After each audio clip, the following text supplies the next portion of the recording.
má za sebou mnoho koncertov po celom svete. Najradšej hrá pre domáce publikum. Jeden z priekopníkov klavírneho umenia na Slovensku sa pripravuje na svoje jesenné turné. Prezradil nám aj to, aká bola jeho cesta do sveta hudby.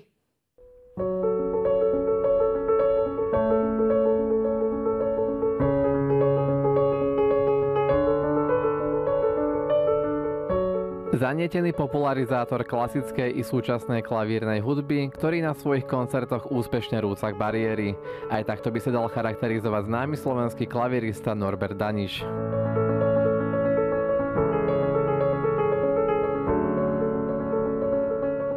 Hre na klavíri sa venuje od 4 rokov, získal množstvo popredných ocenení a študoval u najlepších pedagógov doma i v zahraničí.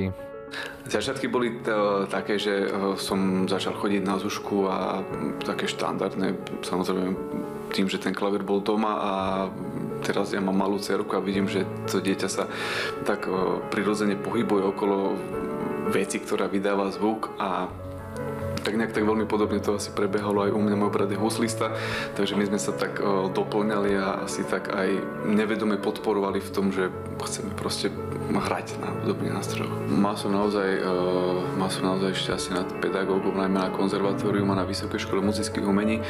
Na konzervatóriu to bola pani Lenková a na Vysokej škole muzických umení pán Lapšanský. To sú naozaj také triedy vo svojom remesle.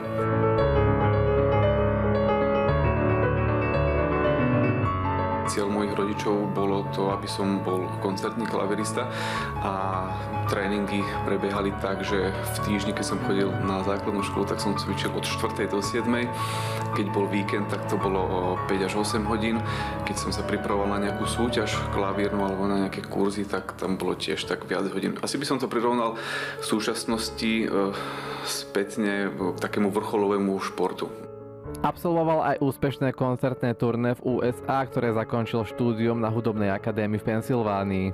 Ja som koncertoval všelikde po svete, či už to boli nejaké medzinárodné súťaže, klavírne, interpretačné alebo rôzne kurzy, kde som zdokonaloval tú svoju hru na klavíri. Väčšinou to bolo cez prázdniny tieto kurzy.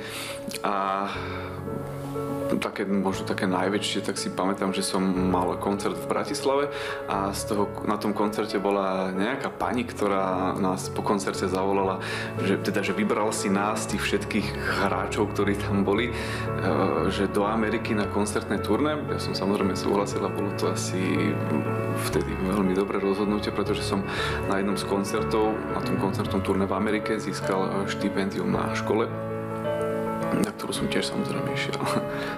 Napriek tomu, že profesionálny klavírny svet prijímal Norberta s otvorenou náručou, v jeho vnútri postupne dozrievala túžba preniesť krásu hudby do života bežných ľudí. Rozhodol sa preto zostať na Slovensku s cieľom prinášať svoje umenie domácemu publiku. Ten charakter tej hudby, toho klavírneho umenia proste priniesť aj sem k nám, na Slovensko, proste do Čiech.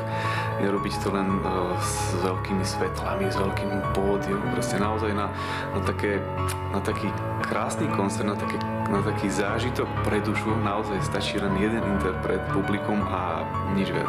Okrem koncertovania sa venuje pedagogickej činnosti, či chodí hrávať dobročinné koncerty do zariadení pre chorých a chudobných.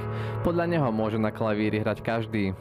Atribúty, že mať sluch, mať rytmus a mať takéto hudobné cítenie sú z môjho pohľadu veci, ktoré sa dajú nadobudnúť. To všetko sa dá trénovať.